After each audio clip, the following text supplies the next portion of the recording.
Here, we will review the baby wrapped in the cradle hyper-fresh Yamaha True X Bar 50A, along with two True X Speaker 1As, all released about 5 minutes ago, August-ish 2023. The True X speaker line is Yamaha's attack strategy for establishing a more central position in the soundbar system space, by more fully embracing contemporary audio technologies and offering an option to add rear speakers, which you absolutely need if you're serious about this. Sennheiser. The X50A along with two X1As, what I'm reviewing here, is Yamaha's flagship soundbar system offering, their biggest swing. So we'll find out where the ball lands relative to the fence. Full disclosure, this is the first soundbar in 3 years that I didn't have to buy with my kids' college fund. So that's neat. Oh, relax. He's 5 and can barely read kids' books. So his academic career is fuzzy at best. So Yamaha asked if I wanted to check it out. I said yes, they sent it to me, and that's the extent of my interaction with Yamaha. I suppose they're confident enough in the product that I won't sass talk it into oblivion, which happens sometimes. You can pick up the X50A, which includes a dedicated sub, for $700, and the X1A for $150 each, so $1,000 for the full kit. I'm aware of the kind of systems my audience can buy for $1,000, especially if you can wait 5 minutes for the prices to drop. This system is priced on the high side if compared to the high volume brands, say Samsung, Vizio's budget middling offerings, but far less expensive than a multi-piece set from hoity-toity brands like Sonos and Bose, even if choosing the most humble bar, sub, and surround options. Sennheiser, you know what you've done. Setup. The bar and sub is a dead simple plug and play. Connecting the optional surrounds is not difficult if you know what you're doing. The steps are not obvious, so be prepared to read the instructions and/or watch a video on Yamaha's site. The whole setup should take you about 5 minutes if you can bury your ego that long. I struggled. If you want to check and initiate a firmware update, download the Soundbar Controller app. You will be prompted to connect to Wi-Fi, which is as simple as turning the bar on, holding the Wi-Fi button, and looking for your bar on the app. Bottom line, I've had traumatic experiences getting soundbars up and running, especially those with network capabilities. Not the case with this system. Design and build. This system's physicality is upper middle class, like one of their cars is a Tesla. It's sturdy, thoughtfully shaped, and crafted. However, I fear its sartorial efforts fall short of triumph. There's a lot of textile here. The edges are rounded and the sides house the very visible bass reflex ports. There is a primitive display located below the equator on the front, which is simply a series of LEDs with very tiny labels. In addition, there is a large dedicated LED right in the center of the bar for communicating Alexa states. The controls are on top, which include various forms of pushy buttons, mostly embedded in the bar and covered with rubber. The ports are on the bottom and they're all angled, which is a thing that happens that I don't totally understand. Bar mounting brackets and a mounting guide are included with your X50A purchase. I do want to call out the rubber feet on the bottom. You have 7 of them, which I sense are a little more protruded than typical. So you get daylight coming out from under the bar, which I find dignified. And the feet are arranged in a way to provide ample stability throughout the span of the bar.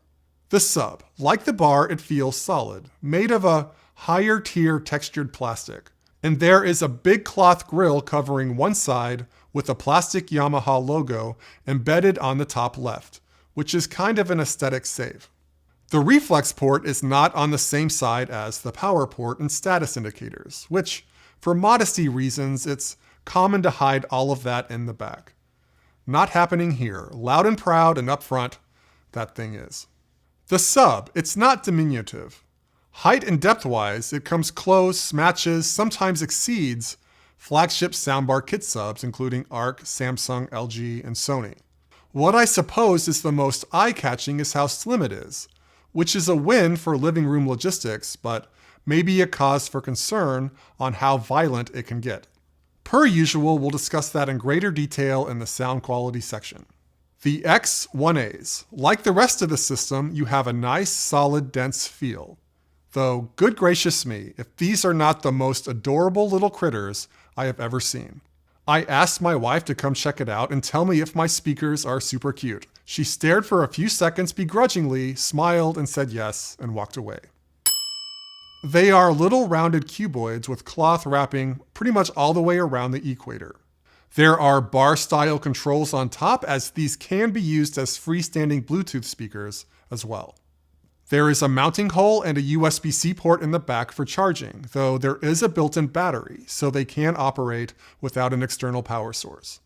You can buy a charging cradle for $25, which really only makes sense if you plan on using these as a freestanding Bluetooth speaker around the house from time to time.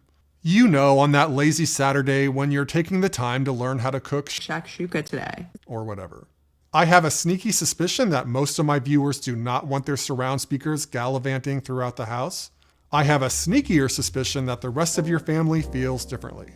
Overall, the components are well built, though you kind of have to be on board with the polyester to really appreciate the style. Driver array. The full 4-piece system is a 300-watt 4.1.2 channel system. Yep, not throwing out dragon numbers. Hopefully you can keep an open mind. The bar is a 180-watt 2.0.2 channel system.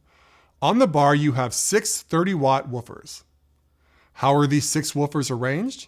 The left and right channel woofers are on the ends of the bar, widening the soundstage physically as much as the bar can manage. The height woofers are closer together, on top, and angled forward quite aggressively, probably to compensate for the driver count. Gotta get as much sound as possible to the customer. The 2 remaining drivers do not add to the channel count. They're subwoofers, they're on top and pointing straight up. The X1As are 1.0 channel 10-watt max power speakers, with a 2-inch full-range woofer and 2 passive radiators. I understand the size and wattage of these rear speakers give off a $15 Bluetooth speaker from the Walmart checkout line vibe, but that's not what's going on here. You're gonna have to trust me. The sub is 100 watts, max power, and has a single 6.25-inch cone woofer that fires through the cloth grill on the right side. Ports. We got a necessity situation here, but not really much more than that. So an eARC port along with an HDMI input. So even without an eARC TV, you can get lossless audio to the bar through a direct connection. Example, plug your Blu-ray player into the bar, not the TV, and let the video pass through the bar to the TV. Dolby Vision, HDR10, and HLG are all supported as pass-throughs, though video is capped at 4K 60 Hz. Beyond this, you have optical, which should only be used ironically, Ethernet for those that put a jack on every wall in their home, even when the opposition said not to, and USB for service update purposes, which you shouldn't need if you've established a network connection. Codec support. I'm not sure what DTS did in a past life to soundbars, but it gets a pretty hardcore DT diss from the X50A. No support, not even the lossy kind. Yamaha hates this format more than Sonos. On the Dolby popular kid side, you got everything you need from Dolby Digital to Dolby True HD, and of course Atmos, along with LPCM. So you're in good shape with all your streaming services, streamer boxes, and gaming consoles. Though again, keep in mind, your DTS Blu-rays and files will not play unless you get your player or TV to convert everything to Dolby or PCM before it hits the bar. Sound adjustments. 2 big omissions. No room tuning and no manual EQ control.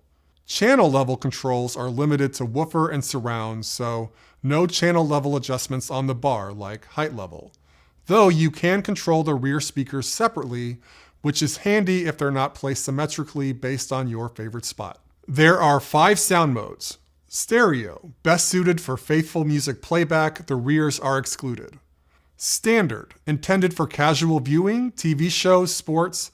This mode places an emphasis on voice clarity, perhaps sacrificing a bit background noise and atmospherics. Movie, revs up the spatial engines. Note there are 2 movie options that you would never know about unless you watch this or decided to read the manual. An ideal sound crafted by Yamaha, which is default, and the straight Dolby decoder. You can toggle between these settings by holding Movie on the remote. The 3 flashes means you switch to the straight Dolby decoder. Game mode, meant to draw you in through the imaging of particularly relevant sound effects. The 5th mode does not really fit in with the others as it's not EQ related. It's called All. This mode plays the same audio in front and back if there are surround speakers. Yamaha suggests that All mode is most appropriate for background music. I do agree it's not great for video. There is a voice enhancer function called Voice Clarity. You're gonna wanna keep this on. And a bass enhancement toggle named Bass Extension that, trying to interpret the literature, takes perfect sound and makes it more perfect by intelligently bringing a greater emphasis to bass frequencies. I suggest you keep this on. It does spatially distribute the low end more effectively. There is a night mode called Dynamic Range Compression, but Yamaha wants to keep this feature super exclusive by only making it accessible through an intricate choreography between the bar controls and remote, and burying any disclosure of the feature 58 pages into the manual. I'm not even sure I'm allowed to share this info with you, it's so top secret. The default is no compression. Controls, you get the trifecta, bar, remote, and app. The bar controls have a nice feel, and most of them are embedded in the bar with a rubber cover. The controls include power, source, mic toggle, and volume up-down. The X1As also have controls that are critical for setup purposes and toggling between solo and surround mode. The volume controls can be used at any time. The remote, it's textured plastic, it's relatively wide and given a bit of a curve. The physicality is middling quality. More importantly, it's where you can do almost all of the sound adjustments with a single press. There is an Amazon Girl button if you're tired of screaming her name. The remote is also critical for rear speaker setup and a number of more obscure adjustments. The app, I will compliment its responsiveness. Having a Wi-Fi connection allows for a faster and more stable connection. You can use the app to turn the bar on and off and oversee updates. Otherwise, there's nothing particularly special going on. It can manage multiple soundbars and shows you which song is playing. It gives you access to just about every sound adjustment you can make. I'm a little disappointed that the app doesn't have codec confirmations like Atmos or music streaming quality level, which I've always felt was a nice touch. I'd say mostly good stuff with the controls. It's a little quirky in execution, which is more likely to result in a scrunched up nose than an outburst of expletives. Pimple farming, paramuseum brain. The display. It's as though they watched all my videos and schemed how to ignite my implacable drive to sass-mouth goofy displays. What does this mean? What does this mean? What does this mean? Where's that lady from Arrival when you need her? So the LEDs communicate levels. That's fairly straightforward.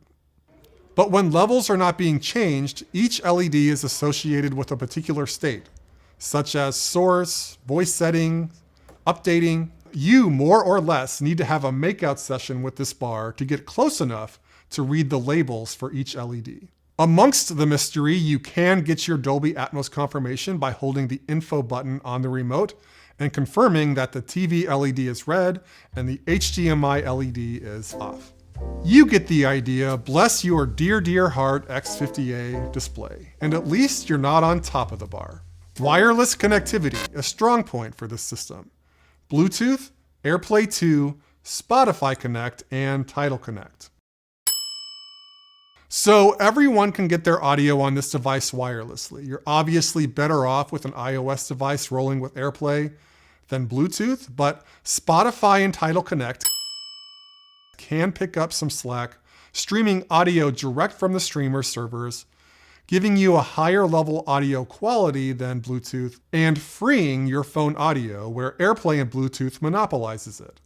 For example, a phone call won't ruin your party in a Connect session.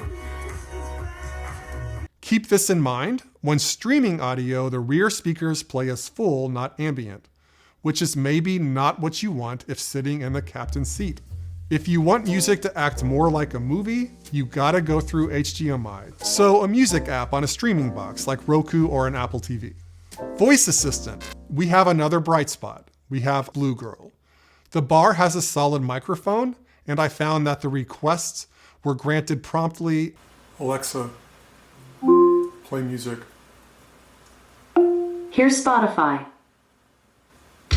And that the audio quality is pretty decent, which I have found can vary quite a bit on third-party devices. If you have a particular fondness of talking to technology, this is another reason to consider this system.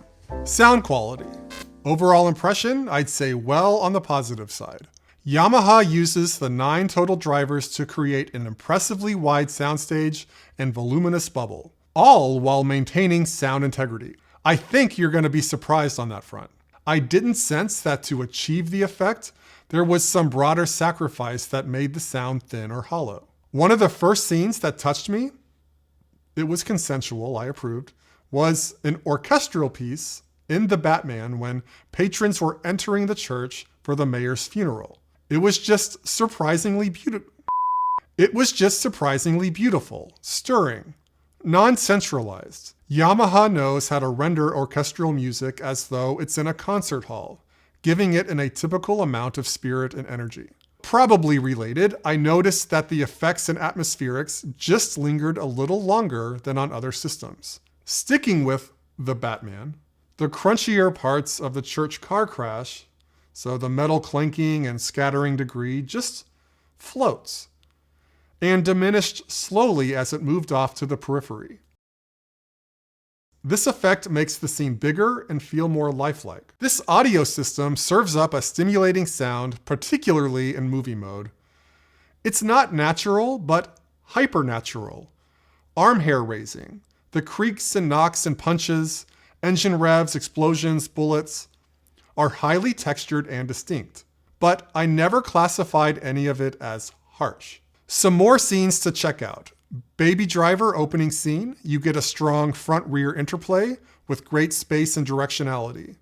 And Yamaha handles the music integration very effectively, leveraging Atmos to harmonize these components. Bohemian Rhapsody Live Aid concert, this bar emphasizes and reinforces the stimulant that is Queen, with satisfying separation between vocals, instruments, and the crowd. Avengers Endgame, when Thanos lobs a few plasma rockets at the Avengers headquarters. That leads to a captivating period of well-imaged destruction, explosion, crackle, and cascading rubble. It's very satisfying in a nihilistic sort of way. The rears, the X1As, there's more to them than meets the eye.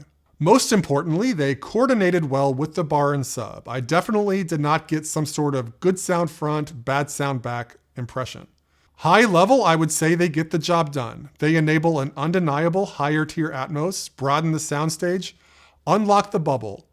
They, like the bar, do a really solid job at emphasizing important sounds and maintaining an edgy, atmospheric texture. When they're called to emphasize an effect, for example in the beginning of Dune, when Duncan is flying his floaty craft into the hangar, the whoosh handoff to the right rear speaker is surprisingly impactful. The X1As do not have the kind of sound volume and mass that will knock you over like the 300s, nor deliver a sense of under-earth menace. Nonetheless, I do think if you invest in the X50A and you have space for the surrounds, get these. It's a worthwhile $300 enhancement, especially if this is going to be used on a daily basis. My concerns, the less pretty stuff. The system's performance in the middle and high end just kind of screamed for a similarly capable counterbalance. My point of reference here are primarily flagship systems, in particular Klipsch and JBL, not mid-budget systems, to be fair. This system offers a highly enjoyable ride, but rewatching scenes I've seen many times, I continually yearned for the system to reach just a bit lower to establish a deeper foundation, to tether the sound a bit more and deliver a package that not only pokes you, stimulates, teases you, but gives you that bear hug, gets into your chest and rattles your bones a little bit more than this system did. I may be asking too much from a soundbar system, in particular a $1,000 system. I clearly need more hugs from humans. I'm not claiming that this limitation is catastrophic. The bass is most certainly present, but Yamaha might consider a few more watts next time and extend the range below 35 Hz Let's say below 30 Hz, ideally. In terms of volume, the system gets loud enough for sure, but not way louder than that. As such, I recommend limiting this system to bedrooms and medium to smaller living rooms. Dialogue. When first listening, dialogue sounded noticeably different than other systems. Perhaps at times a little more recessed or under-prioritized. This would make sense as there is not a dedicated dialogue channel, though I became less concerned or sensitive to dialogue differences with increased exposure, suggesting it's not so much intelligibility that's been diminished, but rather a shift in delivery style, requiring a bit of an adjustment or calibration on the listener side. Generally, if there's a legit tragic level problem, I don't get used to it. I get increasingly annoyed. That didn't happen here. Nonetheless, a small caution flag to the Dialogue Crusader. Music. For best results, do it via HDMI with a streamer, ideally Apple Music via Apple TV. I'm fairly certain that this is the best setup for consuming music through a soundbar system. The X50A, along with the X1As, is a highly enjoyable music team that lends itself particularly well to emotionally poignant, atmospheric tracks. For example, What Was I Made For by Billie Eilish, and even something as simple as piano solos, were a delight due largely to this system's spatial capabilities. Yamaha's Put Sounds in a Concert Hall effect is really striking with instrumental music. How do I wrap this up? It's a great stride forward for Yamaha, I think that's clear. For $1,000, you get a full surround home theater package that is in a completely different galaxy than, say, the $1,000-ish standalone soundbars. So Arc, Bose 900, even the $1,400 Sennheiser Plus. It's better than I would say probably 90+% of soundbar systems under $1,000. The tricky part here is that this is not a better system than the initially expensive flagships that dip to the $1,000 or less mark, like the Cinema 1200 or Q990B. Those are a higher tier, particularly on the cinema side, and should be considered along with this system. Since you're still there, please support my remarkably self-effacing goal to get the subscriber count, gonna revise up, over 22,000 by 2024. My 5-year-old is throwing my channel a lot of shade for being so lame. What is EOC anyways? So I need some ammo to really show him what's what. Thanks for watching, catch you on the next one. If you're looking for certification to become a display decoder, there is a free online quiz. The digital certificate is free, but it's $5 if you want Yamaha to mail you a physical copy.